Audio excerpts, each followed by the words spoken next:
Bonsoir à tous, ravi de vous retrouver sur Monaco Info ce samedi 9 août. Voici les titres de votre 19h. Aujourd'hui, Monaco célébrait son saint patron. Pour la Saint-Roman, de nombreux fidèles se sont retrouvés dans les rues de la Principauté. Une célébration qui fait la culture et l'identité de notre pays, dont nous parlera la présidente du Comité national des traditions monégasques, Claude Manzone, sera l'invité de ce journal. Dans un stade Louis II quasi comble, l'AS Monaco s'est incliné hier soir face à l'Inter Milan. Les occasions n'ont pourtant pas manqué côté rouge et blanc. Dans un instant, les temps forts du match avec notre expert football. Moins 30, moins 40, moins 50%, les soldes ont-ils été concluants cet été? Une de nos équipes a poussé la porte des boutiques de la Condamine pour faire le point avec les commerçants mais aussi des chasseurs de bonnes affaires. Et puis, enfiler un chapeau et une paire de Santiago, nous partirons cette semaine à la conquête du Far West dans la chronique US. Après Sainte Dévote, il est le saint le plus vénéré de la Principauté. Les croyants célébraient aujourd'hui Saint-Roman. Si les festivités ont débuté fin juillet avec les dégustations des populaires soupes au pistou et de poissons, le point d'orgue avait lieu ce samedi. Sur place, Marie Bonnet-Blanc et Hugo Comeza.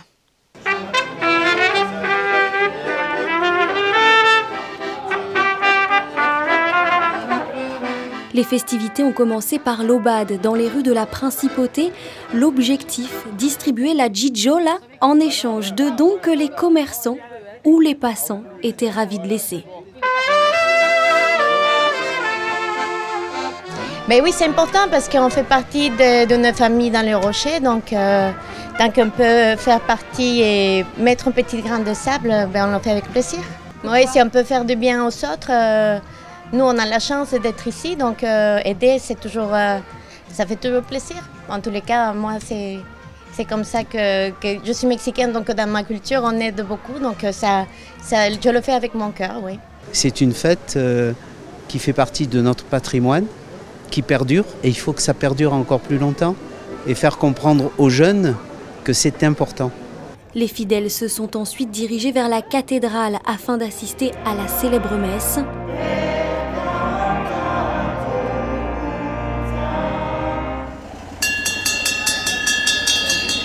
Et c'est à bord du petit train de Monaco qu'ils se sont rendus dans les jardins Saint-Martin pour célébrer ensemble les traditions.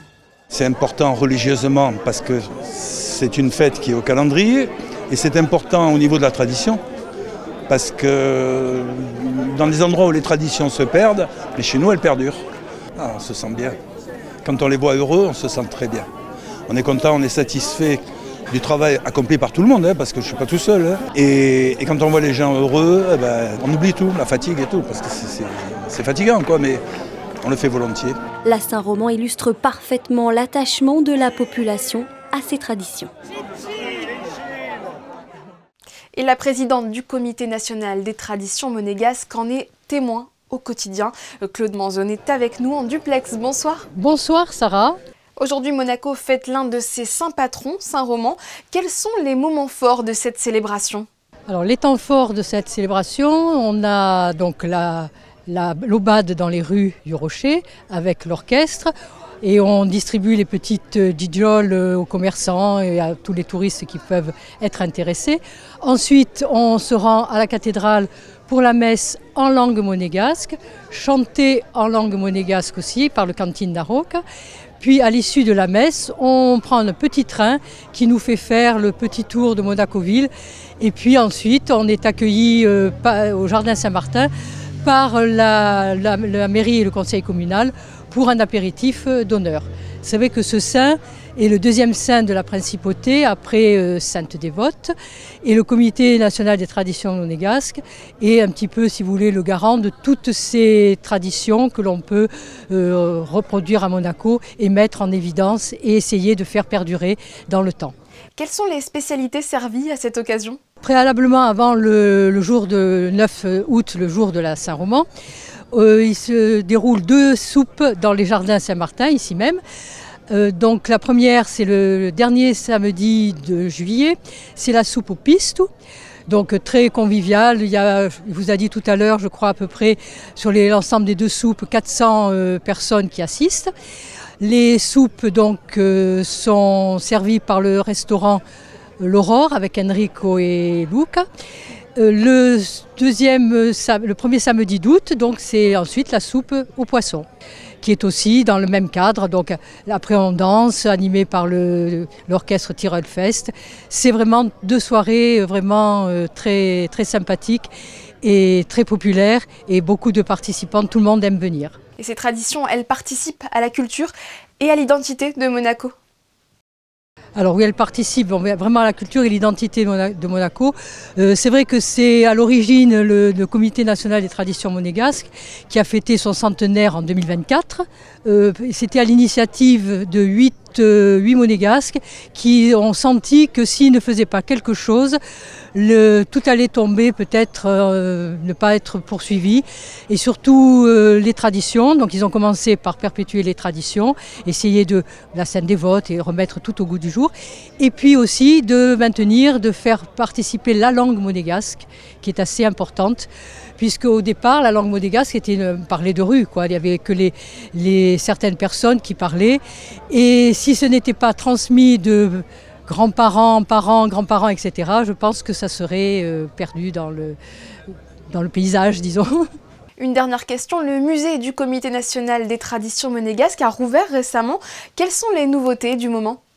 Alors pour le musée, effectivement, donc, on a laissé l'exposition temporaire qui est toujours visible jusqu'au 31 août, tous les jours de 10h à 18h en présence du tourisme, mais n'hésitez pas à venir. Et ensuite, quand ça sera terminé, nous allons donc démonter cette exposition temporaire et nous allons commencer à refaire notre scénographie sur les 2 étages avec une pièce consacrée à la céramique. Une pièce, alors on va reprendre un petit peu ce qui est fait, c'est-à-dire toutes les traditions populaires, religieuses et populaires qui vont être installées en principe au premier étage.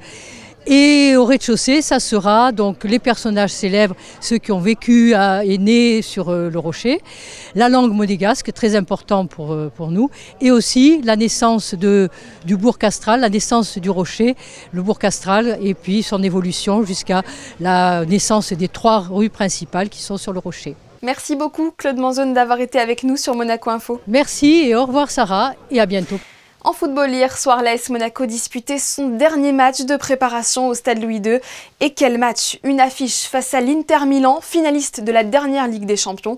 Pour le débrief, Frédéric Elion nous a rejoint en studio.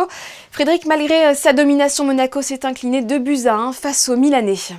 Oui, malgré la défaite, on s'est régalé honnêtement, Sarah, avec cette affiche entre l'ASM et l'Inter Milan dans un match qui n'avait d'amical que le nom. Les 13 000 personnes présentes au Stade Louis II ont assisté à un superbe match de foot avec beaucoup d'occasions, de l'intensité dans les duels et surtout un scénario renversant sous les yeux du président Rybolovlev qui n'a pas raté un seul match de préparation à domicile. Monaco démarre fort et ouvre le score après seulement 75 secondes de jeu grâce à une frappe sèche d'Akliouche à l'entrée de la surface.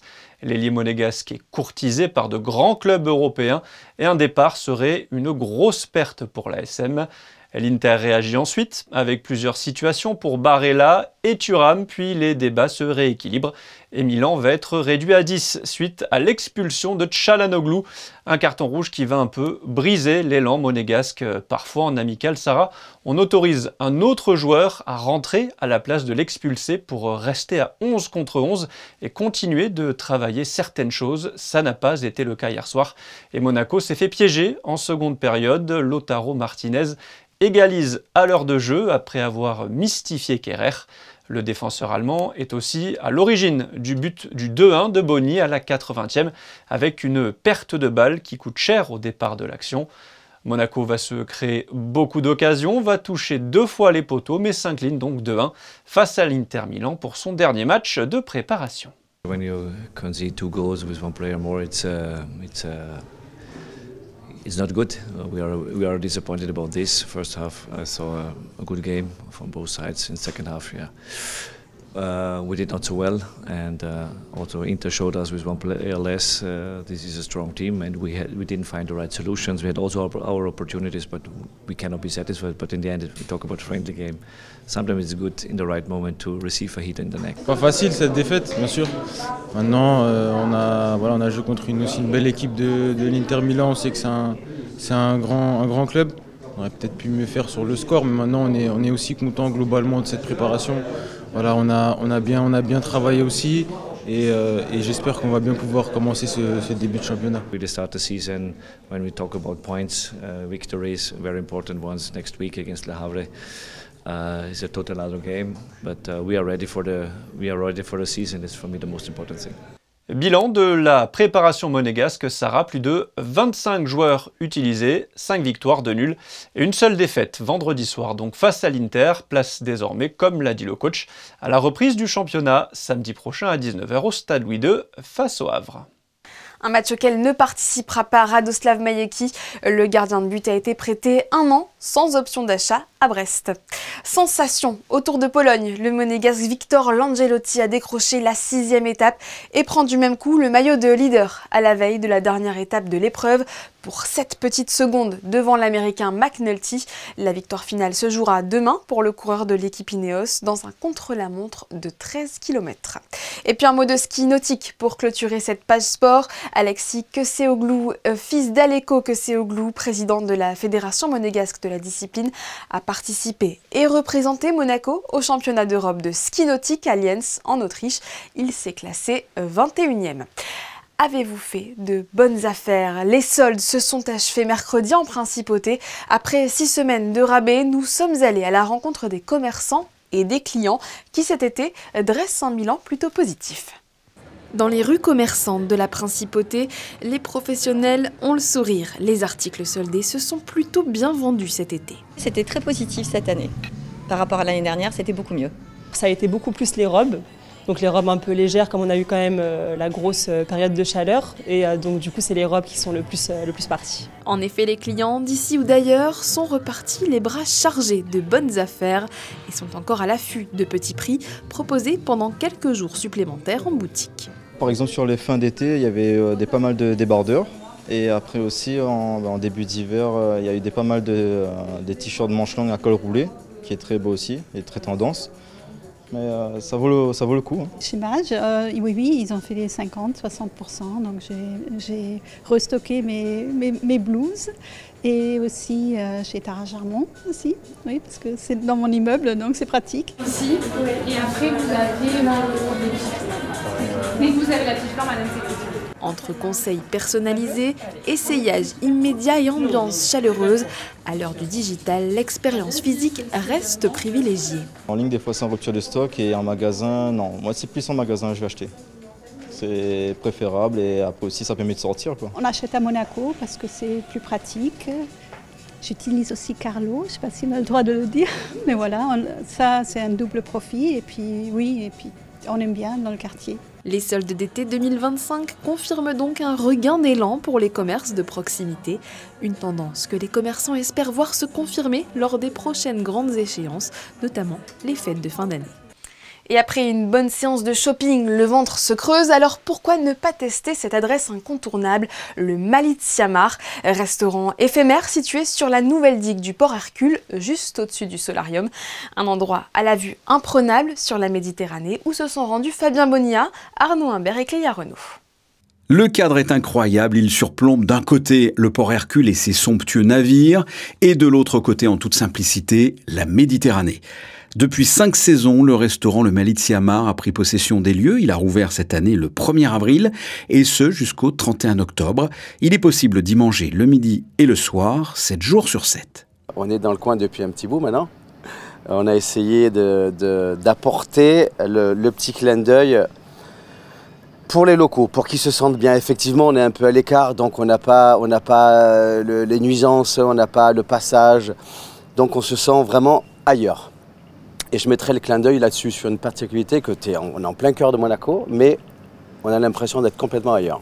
La carte a changé, le chef aussi. Il s'agit de Jérémy Brun. Sur son CV, entre autres, il a été chef de partie au Chantecler du Negresco ou encore à la Palme d'Or, le restaurant de l'Hôtel Martinez à Cannes. Ces 2 établissements avaient à l'époque chacun 2 étoiles. Jérémy Brun a également participé à la saison 5 de l'émission Top Chef. Sa venue est une plus-value pour le Malitzia Mare. On travaille que des produits frais. à l'ardoise pour essayer de varier le maximum. On avance avec les saisons, effectivement avril-mai, il y a la volonté de certains produits, les juin, les juillet, les août, il y a la volonté et les envies de d'autres produits. Ce sont que des produits frais, petit clin d'œil sur la mer, parce qu'on est dedans.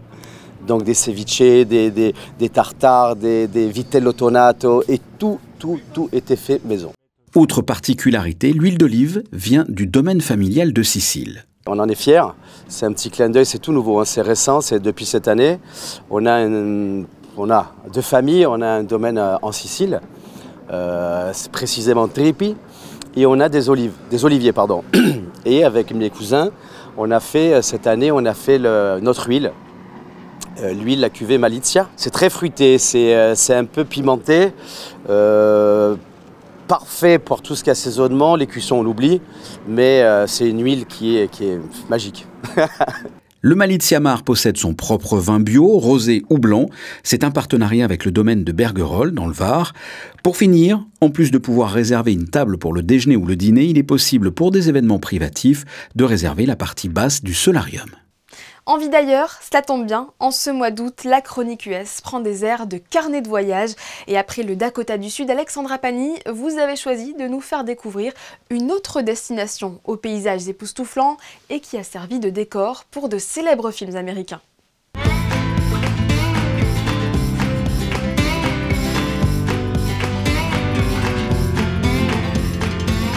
Terre de cow-boys et d'Indiens, lieu de la rencontre entre Buffalo Bill et le prince Albert Ier. Vous l'aurez compris, cette semaine, je vais vous parler de Cody dans le Wyoming. Véritable escapade du Far West, fidèle à l'héritage laissé par les premiers colons de la région. L'esprit cow-boy est présent à chaque coin de rue de cette petite ville de 10 000 habitants. Dans les boutiques de la rue principale, Stetson, Boots, Cell Western ou encore Lasso sont les articles les plus prisés. Cody nous plonge dans un authentique western. À la nuit tombée, l'on se donne rendez-vous au parc Stampede tous les soirs de début juin à fin août. L'on vient assister au fameux rodéo. 2 heures de spectacle et compétition entre chevauchés de taureaux et chevaux sauvages, capture de veau, lasso ou encore du barrel racing, une épreuve de vitesse à cheval autour de 3 tonneaux. Le but, présenter le travail des cow-boys, une véritable institution ici. Mais la renommée de cette petite ville du Wyoming a depuis fort longtemps dépassé les frontières. Il y a plus de 110 ans, le prince Albert Ier de Monaco avait choisi Cody comme l'un de ses points de chute nord-américains et rencontré le fondateur de la ville, William Frederick Cody, alias Buffalo Bill. This section of tree memorializes a visit by Prince Albert I of Monaco, who came to this area in 1913 for a hunt. The tree itself was damaged during the 1988 fires in Yellowstone, and in the early 1990s, the remains of the tree were removed to prevent their further deterioration and brought here to the museum. Our library archives also contain many photographs of the prince, not only of his time at hunting camp, but also of his time here in town, meeting various representatives of native tribes and the people of Cody. The goal of the prince's visit here was not only to hunt the various animals in this area, but also to learn about them. And being an early advocate of wildlife conservation is something he had in common with Buffalo Bill Cody. Buffalo Bill earned his nickname by hunting, but he was also a vocal advocate of wildlife regulations and wildlife conservation. And he saw that without protection, animal populations would suffer. Et si Cody a réussi à conserver son attrait auprès des touristes contemporains, c'est aussi pour son emplacement. Elle est l'une des portes d'entrée du célèbre parc Yellowstone. Plus vieux parc national au monde, Yellowstone s'étend sur près de 9000 km². Il voit le jour en 1872.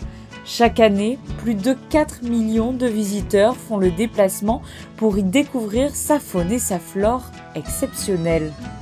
Ce site est reconnu pour sa rareté. Il abrite l'un des derniers grands écosystèmes encore intacts de la zone tempérée de l'hémisphère nord.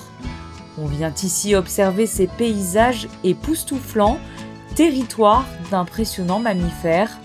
Ils évoluent ici naturellement, à l'état sauvage et au milieu des touristes de passage, à l'image de ce grizzly qui s'est arrêté en bord de route pour une petite collation, ou encore ces troupeaux de bisons.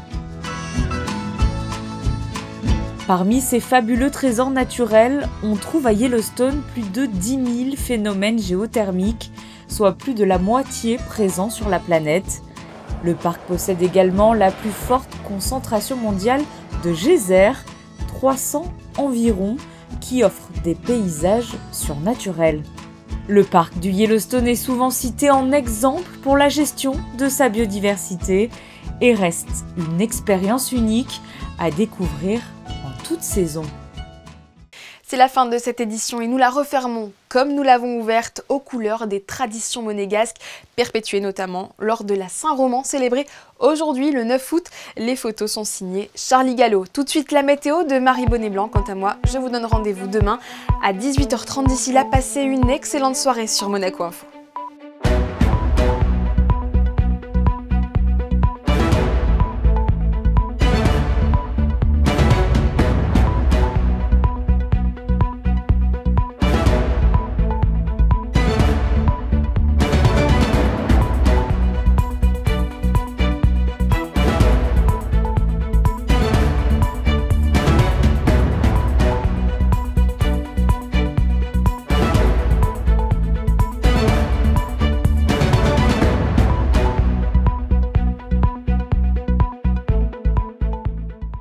Retrouvez la météo avec Suisse Courtage, votre partenaire de confiance en assurance à Monaco. Protection sur mesure pour particuliers et professionnels.